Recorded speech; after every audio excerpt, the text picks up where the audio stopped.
बद्री विशाल भगवान की जय। शंकर भगवान की जय। रामचंद्र भगवान की जय। माघ मास की कथा हो रही है और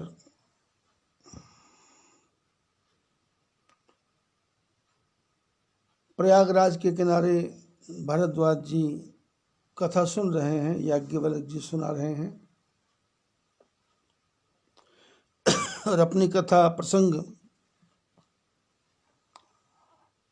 दशरथ महाराज जीवन से उदास हो गए क्योंकि मन में आया कि बुढ़ापा आ गया पर पुत्र नहीं हुआ।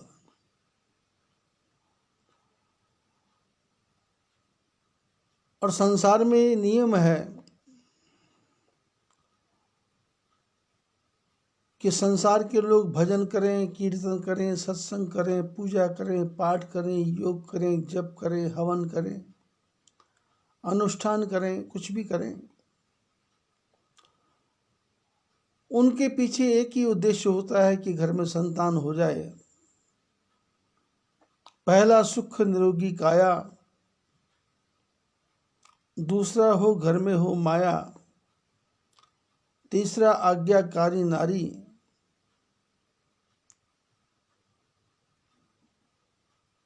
तीसरा गुणवंती नारी, चौथा पुत्र हो आज्ञाकारी। ये चार सुख सबको चाहिए। दशरथ के मन में गलानी आई कि भय गलानी मोरे सुत नाही, तो पुत्र कहाँ मिलेगा? गुरु महाराज के आशीर्वाद से गुरु महाराज के आश्रम में गए और वहां जाके निज दुख सुख सब गुर ही सुनावा, कही वशिष्ठ बहुविधि समझावा, धरहु धीर होई है सुत चारी, त्रिभुवन विगत भगत भयहारी। वशिष्ठ महाराज ने एकांत में जाकर के दशरथ को श्रवण के माता पिता की बात सुनाई कि तुमको श्राप लगा है, पुत्र होंगे, धैर्य धारण करो और 4 पुत्र होंगे। और पुत्र कैसे होंगे? त्रिभुवन विदित, तीनों भुवनों में जिनको लोग जानेंगे। जब आप पूरी रामायण पढ़ते हैं तो आपको पता है, जब राम रावण युद्ध शांत हुआ, रावण की मृत्यु हो गई, तो पूरे देवता धरती पर भगवान की जय जयकार करने आए और दशरथ महाराज भी आए। जब सीता का हरण हुआ और जटायु मरने लगे तो राम जी ने जटायु को कहा कि सीता के हरण की बात पिताजी को जाके स्वर्ग में नहीं सुनाना, जो मैं राम तकुल सहित कहे दशानन आई। यदि मैं राम हूं तो अपने पूरे परिवार के साथ रावण आकर के दशरथ महाराज को बताएगा कि मैंने ऐसे ऐसे किया था और उसका ये परिणाम निकला। सारे देवता आए, अयोध्या से लेकर के लंका तक राम जी का डंका बज गया। बंदर भी अपने, भालू भी अपने, निषाद भी अपने, जंगल के कोल किरात भिल्ल बनचारी सब अपने। ऋषि मुनियों से दोस्ती की, पशु पक्षियों से दोस्ती की। जब जंगल में कभी भगवान राम शिकार करने जाते हैं तो मृग भागते नहीं हैं, आपस में चर्चा करते हैं, ये हमको मारने के लिए नहीं आए हैं, इनको तो सोने का मृग चाहिए, डरो मत। पशुओं में भी अब जब सीता जी खो गई तो भगवान कैसे पूछते हैं, हे खग मृग हे मधुकर श्रेणी, तुम देखी सीता मृग नयनी, अहि विधि खोजत बिलपत स्वामी, मनहु महाबिरही अति कामी। राम जी मनुष्यों से नहीं पूछते, पशुओं से पूछते हैं। हे खग मृग, पक्षियों से पूछते हैं, भंवरों से पूछते हैं, पेड़ों से पूछते हैं, लताओं से पूछते हैं, पत्तों से पूछते हैं, क्योंकि भगवान राम जानते हैं कि मेरा मनुष्यों से ही प्रेम नहीं है, मेरा तो पशु पक्षियों से भी प्रेम है, पत्तों से भी प्रेम है, लताओं से प्रेम है, सबसे प्रेम है। ऐसे भगवान राम।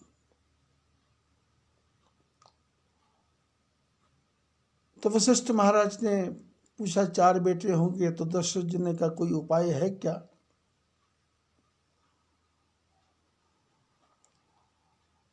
क्योंकि संसार में जब भी कोई मुसीबत आती है, कष्ट आता है, तो लोग अपने गुरु महाराज से पूछते हैं, कोई उपाय बताओ। जो सच्चे गुरु हैं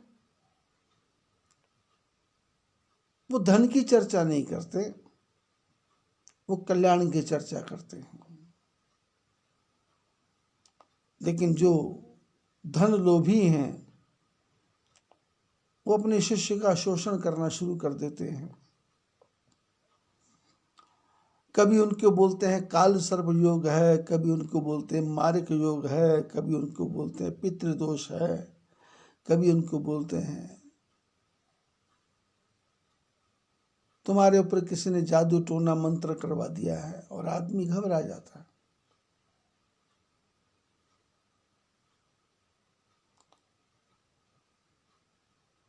श्राद्ध पक्ष में लिखा हुआ है, श्राद्ध पक्ष में जब भोजन करवाना हो तो ऐसे ब्राह्मण को भोजन नहीं करवाना जो ज्योतिष विद्या का काम जानता हो, क्योंकि जो ज्योतिष विद्या का काम जानता है वो 99% झूठ बोलता है। ऐसे ही भविष्यवाणी कर देता है जिसका ना कोई सिर होता है ना कोई पैर होता है। झूठ ही झूठ, झूठ ही झूठ होता है। और ऐसा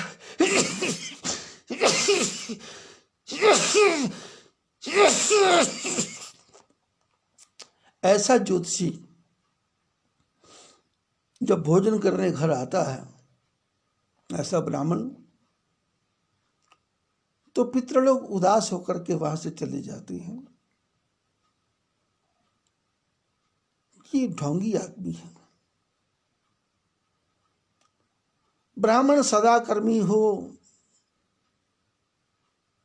पंच अग्नि यज्ञ करने वाला हो, गायत्री मंत्र का जप करे, अपने गुरु मंत्र का जप करे, और सब मंत्र का जप करने के बाद सारा फल परमात्मा के चरणों में अर्पण करते, उससे पैसा नहीं कमाए। और यजमान का भी धर्म है, जिसको आप गुरु मानते हैं उनके घर में इतना पहुंचा दें कि उनको किसी से भी मांगना नहीं पड़े। ब्राह्मण को अपने परिवार का सदस्य माने, उसके परिवार को अपना ही माने। वशिष्ठ महाराज ने कहा, भाई उपाय करना पड़ेगा। जैसे मेरे पास भी कई लोग आते हैं, पिछले 60 साल से, 50 साल से समाज में घूमता हूं, कोई घर ऐसा नहीं है जो दुखी ना हो, कोई घर ऐसा नहीं जिसमें क्लेश ना हो, कोई घर ऐसा नहीं जिसकी आपस में बनती हो। मित्र मित्र का दुश्मन है, भाई भाई का दुश्मन है, परिवार के जितने भी रिश्ते हैं सब एक दूसरे के विरोधी हैं। जिसका स्वार्थ सिद्ध होता है वो मित्र है, और जिसका स्वार्थ सिद्ध नहीं होता वो जबरदस्ती का दुश्मन बन जाता है। और सबकी कोशिश ये रहती है कि सामने वाले का अकल्याण हो, सामने वाले का बुरा। जबकि शास्त्रों ने कहा सर्वे भवन्तु सुखिनः, सभी सुखी रहे। महापुरुष तो कहते हैं सुखी वसे संसार सब, दुखिया रहे न कोई। यह अभिलाषा हम सबकी, भगवन पूरी होए। विद्या बुद्धि तेज बल, सबके भीतर होए। दूध पूत धन धान्य से, वंचित रहे न कोई। आपकी भक्ति प्रेम से, मन होवे भरपूर। राग द्वेष से चित्त मेरा, कोसों भागे दूर। मिले भरोसा नाम का, हमें सदा जगदीश। आशा तेरे धाम की, बनी रहे ममीश। पाप से हमें बचाइए, करके दया दयाल। अपना भक्त बनाए कर, सबको करो निहाल। नारायण तुम आप हो, पाप के मोचनहार। क्षमा करो अपराध सब, कर दो भव से पार। हाथ जोड़ विनती करें, सुनिए कृपा निधान। साधु संग सुख दीजिए, सबका हो कल्याण। साधु संग सुख दीजिए, सबका हो कल्याण। राम जी के राज्य में नहीं दरिद्र कोई दुखी न दीना। कोई दरिद्र नहीं है, कोई दुखी नहीं, कोई दीन नहीं।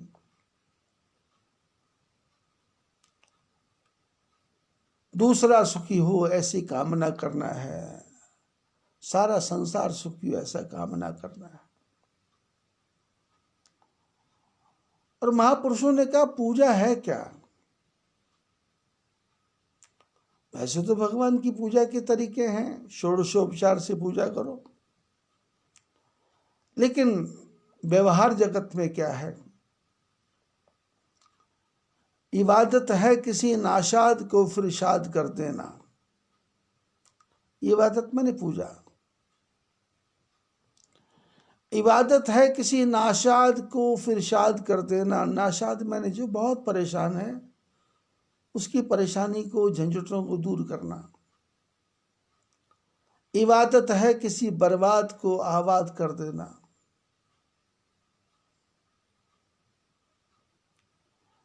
निकलना रोज घर से, देखना बागों और सड़कों पर पड़ी जो बेकफन लाशें, उन्हें जाकर कफन देना। इबादत है किसी बर्बाद को आबाद कर देना। खिलाना रोटियां पानी पिलाना भूखे प्यासे को। किसी मुफलिस पड़े बीमार की जाकर खबर लेना। मुफलिस मैंने जिसको कोई देखने वाला नहीं, पूछने वाला नहीं। मक्खियां भिन बना रही हैं, कचरा भरा पड़ा है, गंदगी फैली हुई है। किसी मुफलिस पड़े बीमार की जाकर खबर लेना। जिन्हें दुनिया ने ठुकराया उन्हें भी प्यार से मिलना। किसी बेबस मुसीबत में फंसे के काम आ जाना। इबादत है किसी नाशाद को फरिशाद कर देना। किसी बेवा से जाके पूछना क्या हाल है तेरा। बेवा मैंने विधवा। किसी बेवा से जाके पूछना क्या हाल है तेरा। अगर वो दुख से रोती है तो दुख उसका बता देना। यही सीखा है मैंने तो गुरुजन के तो जीवन से। प्रभु से है अगर मिलना, पता खुद का लगा लेना। इबादत है किसी नाशगात को फिर शाद कर देना। असली पूजा है समाज की सेवा करना। पहले परिवार की सेवा, उसके बाद बच जाए तो फिर समाज की सेवा।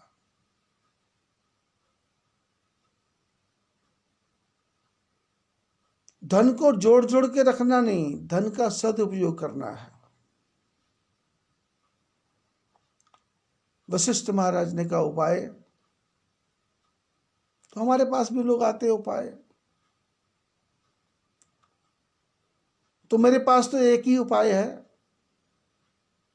मैं कहता हूं एक ही उपाय है। राहु केतु शनि, कोई भी दशा आपको किसी ने कहा लगी है तो आप चिंता मत करो।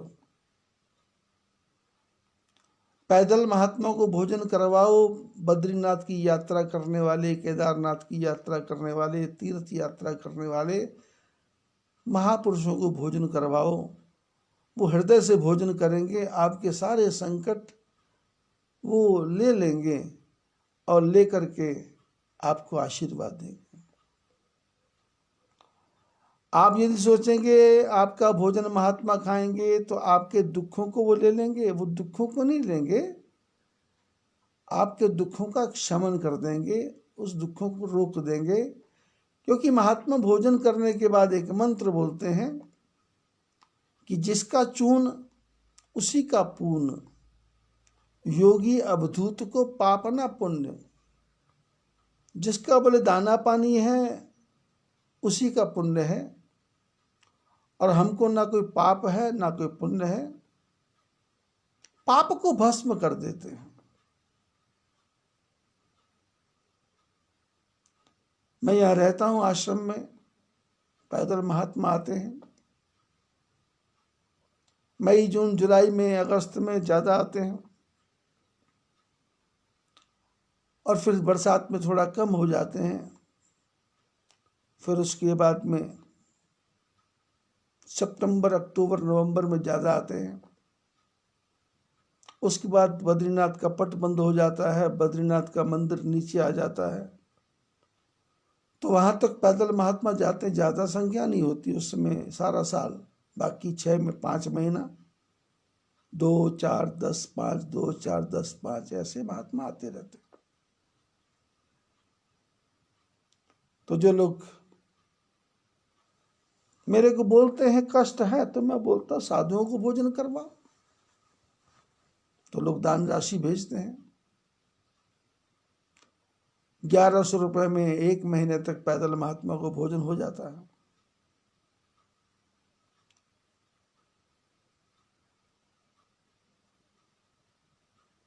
ऐसे कोटा में हमारी एक माता जी हैं, राधा देवी तनवानी।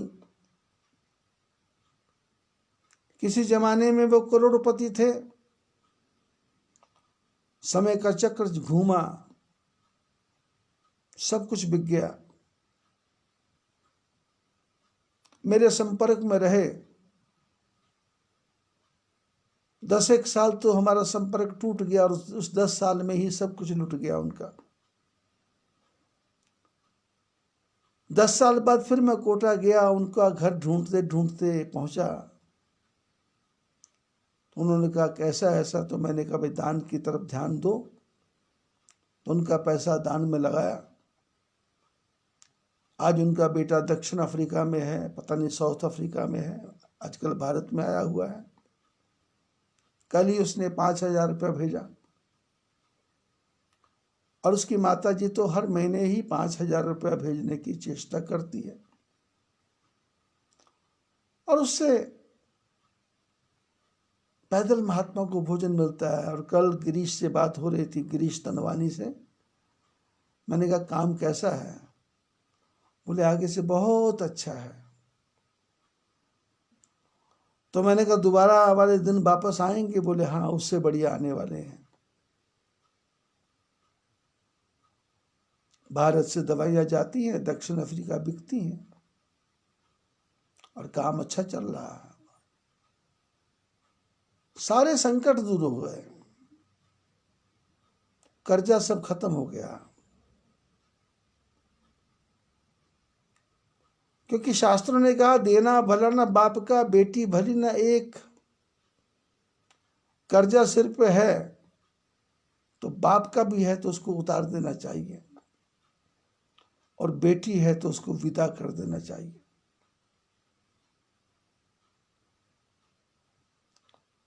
ऐसे ही गिरीश जी का परिवार है। बीच बीच में मैं बताता रहता हूं। अब पिछले दिनों रामगिरी होटल इंटरनेशनल अमरावती से 5,000 रुपये आया।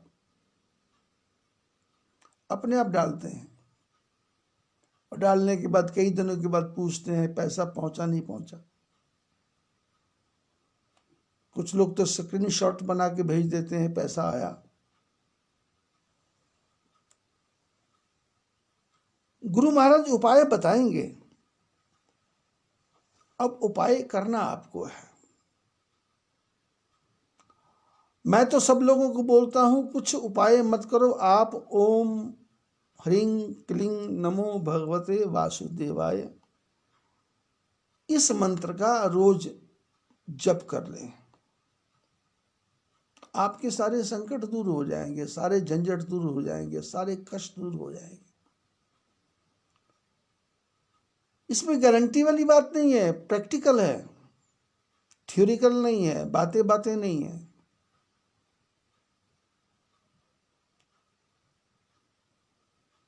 भारत में यहां जहां भी मैं गया हूं इसी मंत्र का प्रचार किया है। परिवार में किसी बूढ़े आदमी की मृत्यु भी होगी तो सहज मृत्यु होगी, कष्टकारी नहीं होगी, मंत्र जप करना पड़ेगा।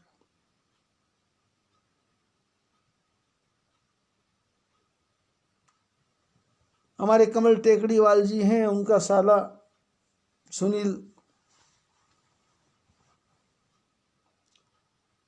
नागपुर में रहता है।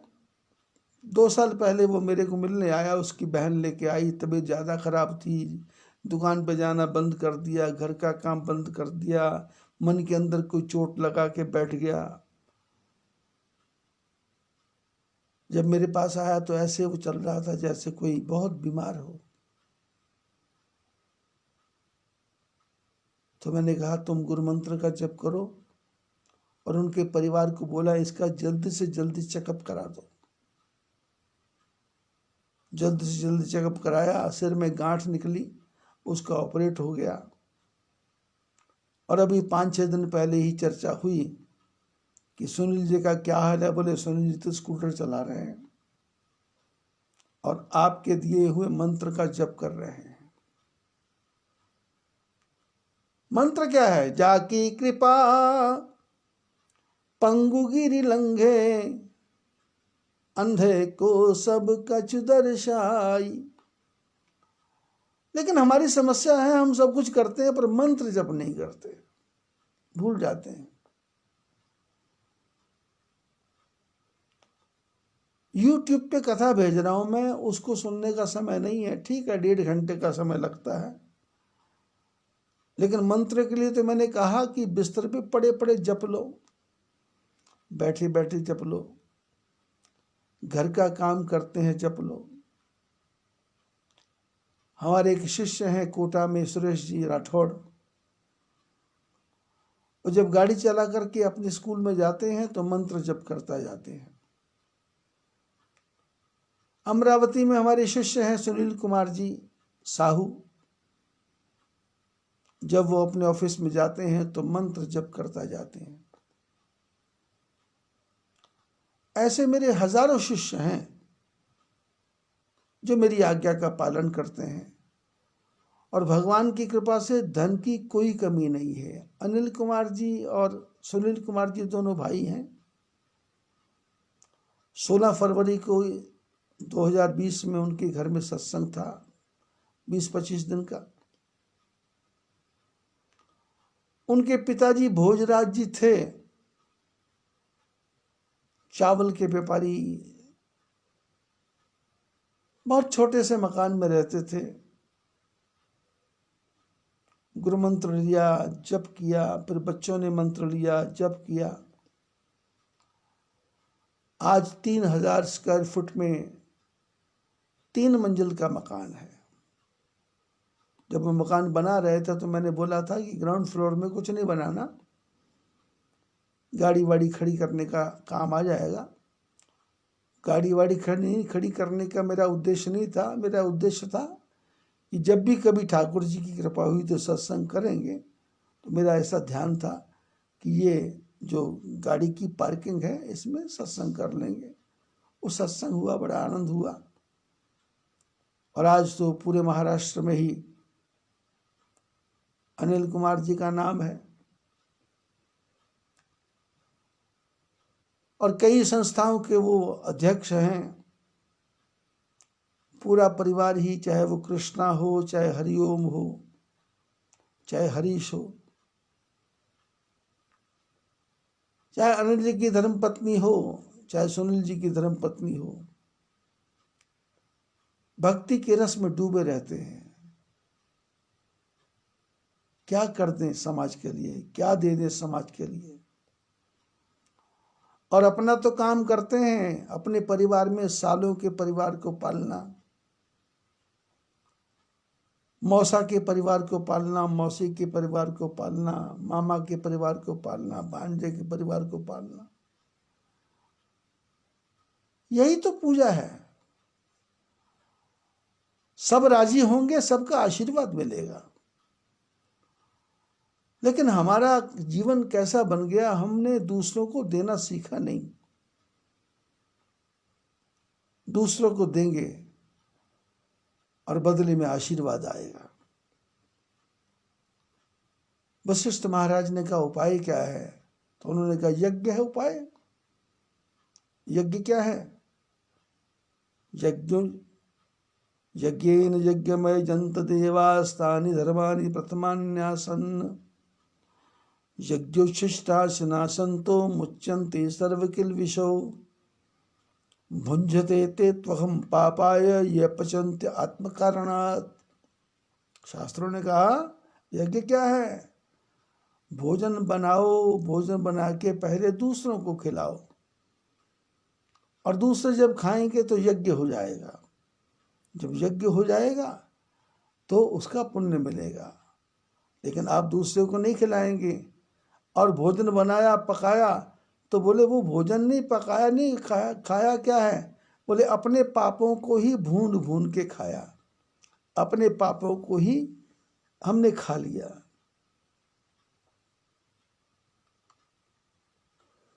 हमारे अन्न में समाज का हिस्सा भरा हुआ है।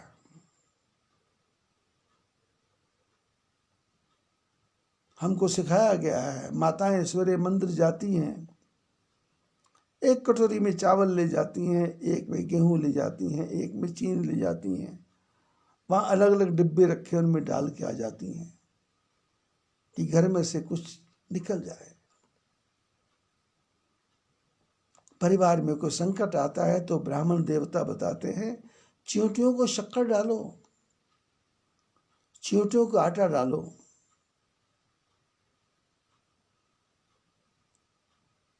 कुत्ते को रोटी डालो, गाय को रोटी डालो, कौवे को रोटी डालो।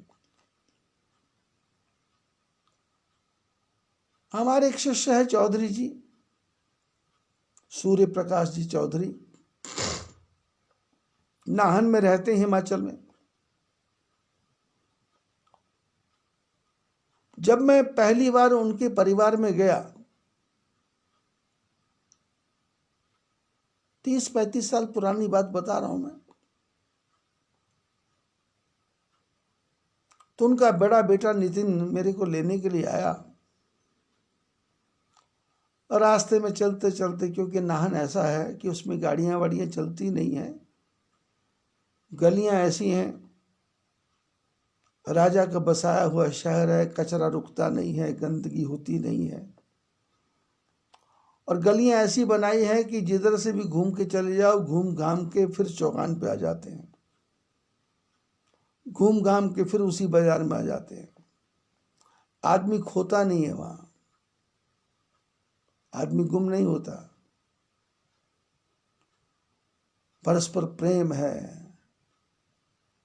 जगन्नाथ जी का विशाल मंदिर, लक्ष्मी नारायण जी का विशाल मंदिर, काली माता का विशाल मंदिर और खेड़ा देवता का विशाल मंदिर, 12 महीने पूजा पाठ जप तप चलता रहता है। राजस्थान के राजा ने आकर के वहां नगरी बसाई, अपने साथ ही वहां से ब्राह्मणों को लेके आए, अपने साथ ही वहां से बनियों को लेके आए, अपने सब कुछ किया। और उस शहर की एक विचित्रता है कि वहां कोई भूखा नहीं मरता और कोई जाति भेद नहीं है, कोई सामाजिक समस्या नहीं है। तो नितिन के साथ उसके घर जा रहे थे, तो रास्ते में बात करते करते पूछा मैंने कहा आप लोग कहाँ रहते हो? बोले जी किराए के मकान में रहते हैं। मैंने कितने भाई? बोले 2 भाई हैं। पिताजी क्या करते? बोले पिताजी तो पिताजी हैं। तो मैंने कहा माताजी? बोले माताजी स्कूल टीचर हैं, और वो भी उत्तराखंड देहरादून के आगे 6 महीने वहां ड्यूटी करती है, और हम दोनों बच्चों को पिताजी ही पालते हैं। तो मैंने कहा यहाँ रहते हो वहाँ? बोले हमारे मकान का नाम है मुमताज महल। एक बार तो धक्का लगा मेरे को कि मुमताज महल। तो मैंने पूछा तुम्हारी दादी परदादी का नाम था क्या? बोले ना, हमारे जो मालिक हैं वो मुसलमान हैं, उनके घर में हम रहते हैं, किराए पर रहते हैं। भोजन किया, भोजन करने के बाद में जो फॉर्मेलिटी होती है, घर वाले बोलते फिर दोबारा आना। तो मैंने कहा अब इस घर में दोबारा नहीं आऊंगा। आप लोगों का 3 मंजिल का मकान बनेगा, अब उसी में आऊंगा। बात आई गई हो गई। परिवार वालों ने सोचा कि क्या ऐसा हो सकता है क्या? पति ने कहा मेरी किस्मत में तो नहीं है भाई। पत्नी ने कहा मैं भी कैसे कर सकती हूं? तो बच्चों ने कहा हम भी क्या करेंगे।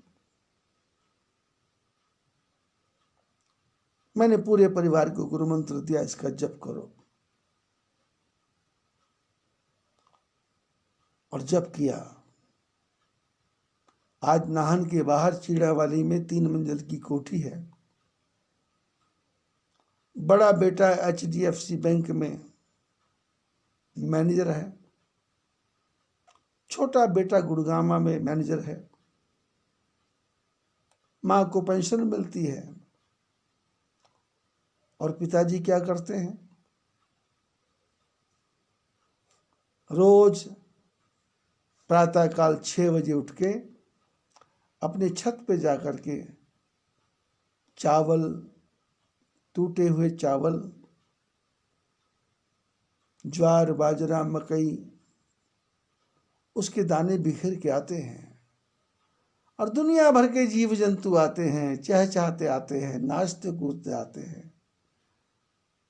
और उन्होंने उसके सबसे टॉप में मेरा कमरा रखा हुआ है, जिसमें कोई जाता नहीं रहता नहीं, मैं जाता रहता हूँ। तो जाली के अंदर से मैं देखता रहता हूँ कैसे चौधरी जी अपना काम कर रहे हैं, खिला रहे हैं, पिला रहे हैं, आनंद ले रहे हैं।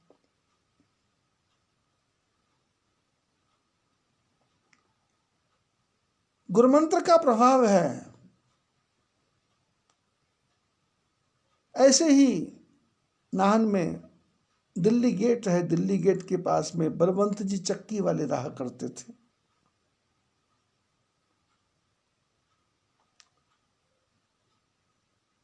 जीवन यापन कैसा था? Hand to mouth.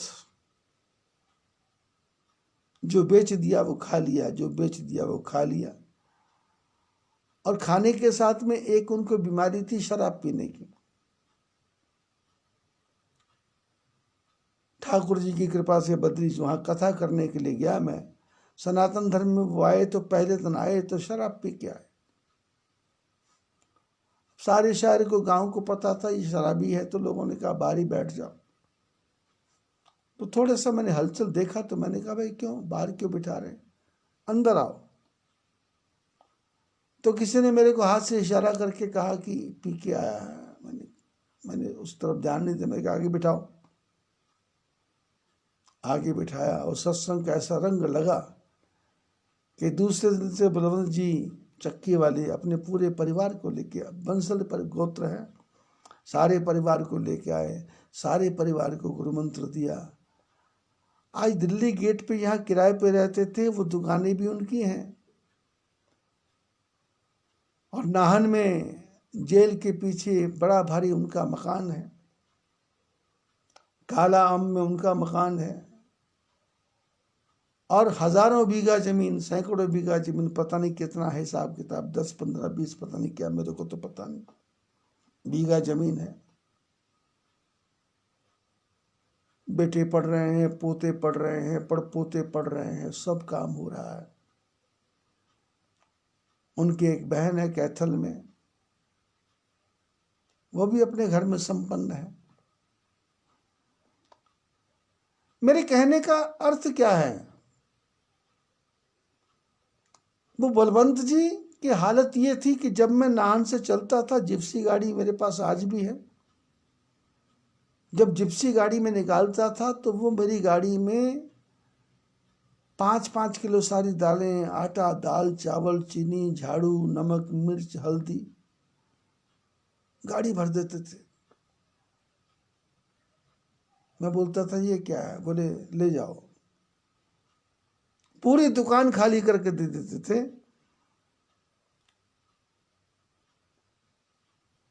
बच्चे तो कुछ बोलते नहीं थे, जो पापा ने किया ठीक है।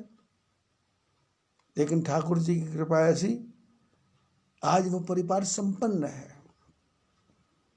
उपाय क्या है?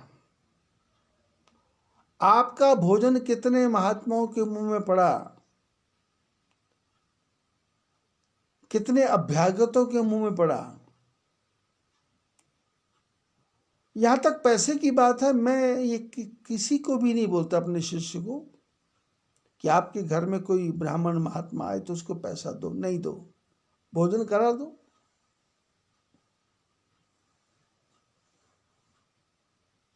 यही सेवा है। वस्त्र दे दो, यही सेवा है। इतना ही का सब कुछ है। वशिष्ठ महाराज ने क्या किया? श्रृंगी ऋषि वशिष्ठ बुलावा। वशिष्ठ महाराज ने यज्ञ नहीं करवाया। हालांकि शास्त्र कहते हैं वशिष्ठ महाराज इतने ज्ञानी थे कि विश्वामित्र जैसे लोग चाहते थे कि वशिष्ठ महाराज हमको आशीर्वाद दे दें। आकाश के देवता भी वशिष्ठ को मानते थे, पर वशिष्ठ महाराज ने यज्ञ नहीं करवाया। किसी ने पूछा वशिष्ठ महाराज से, मंत्र आपको आते हैं, यज्ञ आप करवा दो। बोले करवा तो देंगे, पर घर का योगी योगड़ा, आन गांव का सिद्ध।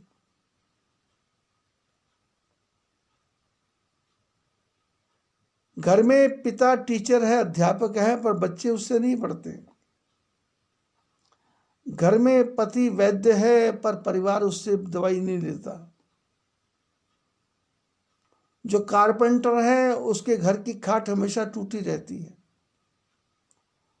और जो मकान बनाने वाला मिस्त्री है उसका छत हमेशा चूती रहती है। ये एक विचित्र परिस्थिति है।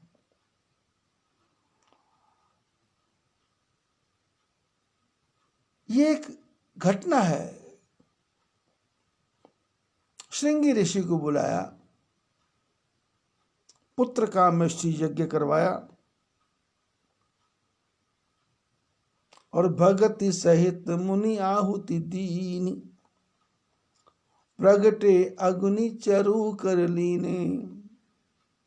भक्ति के साथ, विश्वास के साथ, प्रेम के साथ श्रृंगी ऋषि ने आहुति दी। और अग्नि देवता प्रकट हो गए और प्रकट होकर के अपने हाथ में एक पात्र लेकर के प्रकट हुए और प्रकट होकर बोले कि जो वशिष्ठ कछु हृदय विचारा, सकल काज भा सिद्ध तुम्हारा। यज्ञ भगवान बोले, दशरथ को नहीं कुछ कहा, बोले जो वशिष्ठ महाराज ने विचार किया है वो तुम्हारे सारे काम हो जाएंगे, 4 पुत्र होंगे तुम्हारे पास। इच्छा कामना किसकी थी? दशरथ की। दशरथ किसको मानते हैं? गुरु महाराज को। अब गुरु महाराज ने उपाय बताया तो उपाय का हल हुआ, तो यज्ञ भगवान ने कहा आपके गुरु जी ने जो विचार किया है वो सारा कार्य तुम्हारा सिद्ध हो जाएगा। ये प्रसाद है, इसको बांट दो। यथा योग यही भांति बनाई। तुम जिस जिसको योग्य समझते हो अपनी पत्नियों को बांटो। और यज्ञ भगवान अदृश्य हो गए।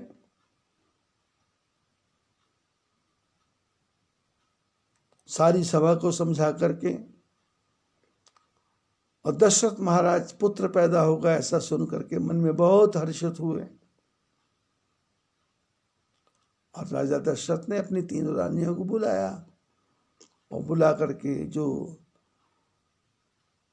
उस पात्र में प्रसाद था उसका आधा हिस्सा कर दिया। आधा हिस्सा कौशल्या को दे दिया, खा लो, खा लिया। आधे में से 2 हिस्से किए और वो आधा हिस्सा कैकेयी को दे दिया। और फिर जो आधा बचा उसके 2 हिस्से किए, दोबारा एक कौशल्या को, एक कैकेयी को दे दिया। दोनों ने वो अपना हिस्सा सुमित्रा को दे दिया। ऐसा करने के बाद सारी रानियां प्रसन्न हुई, राजा प्रसन्न हुए। परमात्मा का आशीर्वाद मिला और वो प्रसाद जैसे ही गर्भ में गया सब रानियां गर्भवती हो गई।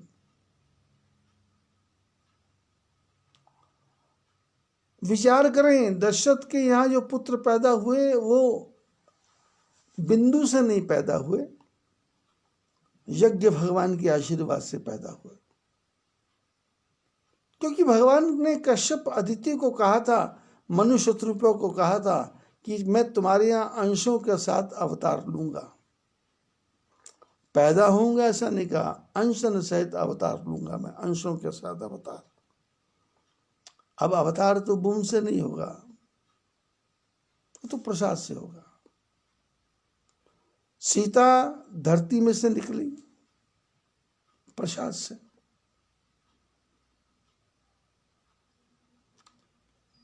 और यहां क्या हुआ? आनंद।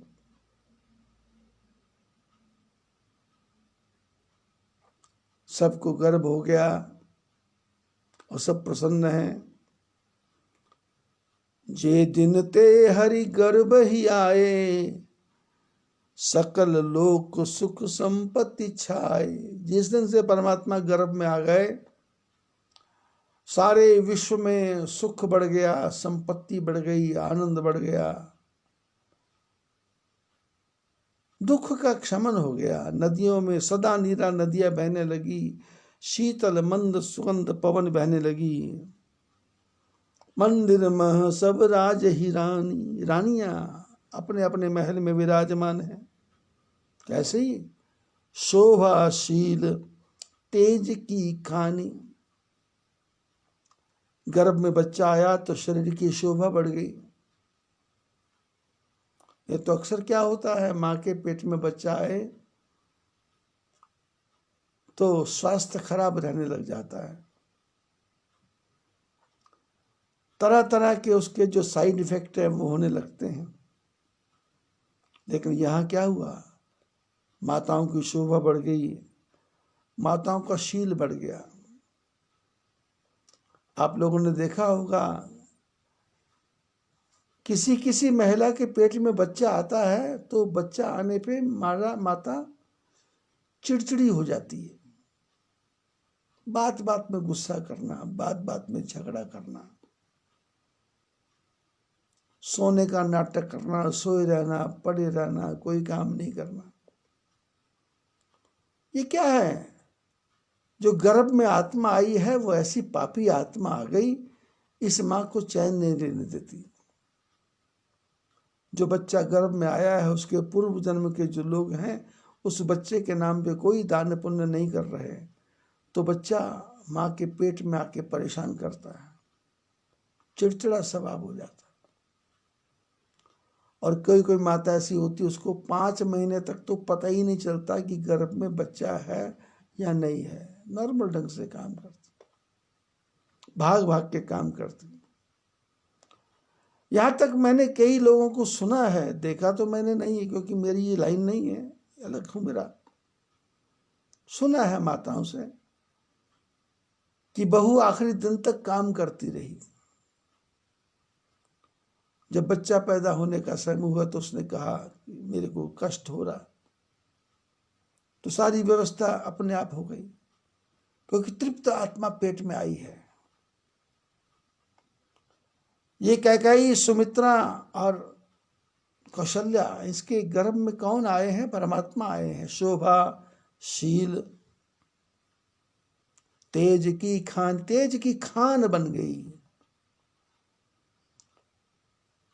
सुख जुत कछुक काल चली गए, सुख पूर्वक थोड़ा काल बीत गया। यही प्रभु प्रकट सो अवसर भयो, जिस समय भगवान ने प्रकट होना था वो समय आ गया। अब भगवान के प्रकट होने का समय आया। कैसा समय? योग लगन ग्रह बार तिथि सकल भय अनुकूल, चर अरु अचर हर्ष जुत राम जन्म सुख मूल। योग भी ठीक, लगन भी ठीक, ग्रह भी ठीक, बार भी ठीक वाले हैं। भगवान आने वाले हैं, दुनिया को बनाने वाला, दुनिया को नचाने वाला, खुद नाचने के लिए आने वाला है। और समय क्या हुआ? नौमी तिथि मधुमास पुनीता, शुक्ल पक्ष अविजित हरिप्रीता। मध्य दिवस अति शीत न घामा, पावन काल लोक विश्राम। शीतल मंद सुर अभिबहबाऊ, हर्षित सुर संतन मन चाऊ। बन कुसुमित गिरिगन मनियारा, स्रवहि सकल सरितामृत धारा। सो अवसर विरंज जब जाना, चले सकल सुर साजी विमान। गगन बिमल संकुल सुर जूथा, गावहि गुण गंधर्व वरूथा। वर्षहि सुमन सुअंजल साजी, गह गह गगन दुंदवी बाजी। स्तुति करही नाग नर देवा, बहुविधि गावही निज निज सेवा। सुर समूह विनती करी, पहुँचे निज निज धाम। जग निवास प्रभु प्रगटे, अखिल लोक विश्राम। जग में निवास करने वाले, घट घट में निवास करने वाले प्रभु प्रकट हुए। कैसे प्रकट हुए? भय प्रकट कृपाला, दीन दयाला, कौशल्या हितकारी। हर्षित महतारी, मुनि मनहारी, अद्भुत रूप विचारी। लोचन अभिरामा तनु घन श्यामा निज आयुध भुजचारी भूषण वनमाला नयन विशाला शोभा सिंधु खरारी कह दुई कर जोरी अस्तुति तोरी कही विधि करऊं अनंता माया गुण ज्ञान अतीत अमन वेद पुराण बनंता करुणा सुख सागर सब गुण आगर यही गावही श्रुति संता सो मम हित लागी जन अनुरागी भयो प्रकट श्रीकंता ब्रह्मांड निकाया निर्मित माया रोम रोम प्रतिवेद कहे मम उर्सोबासी यह उपहासी सुनत धीर मति थिर न रहे उपजा जब ज्ञाना प्रभु मुस्काना चरित बहुत विधि कीन चहे कही कथा सुहाई मातु भुजाई यही प्रकार सुत प्रेम लह माता पुनि बोली सो मति डोली तजहु तात यह रूपा की जय शिशु लीला अति प्रिय शीला यह सुख परम अनूपा सुनि वचन सुजाना रोदन ठाना होई बालक सुरभूपा यह चरित ये गावही हरिपद पावही ते न परहि भवकूपा विप्रधेनु सुर संत हित लीन मनुज अवतार निज इच्छा निर्मित तनु माया गुण गोपार ऐसा भगवान का जन्म हुआ, ऐसा आनंद हुआ। बोलो बद्री विशाल भगवान की जय। आज के आनंद की जय। रामचंद्र भगवान की जय।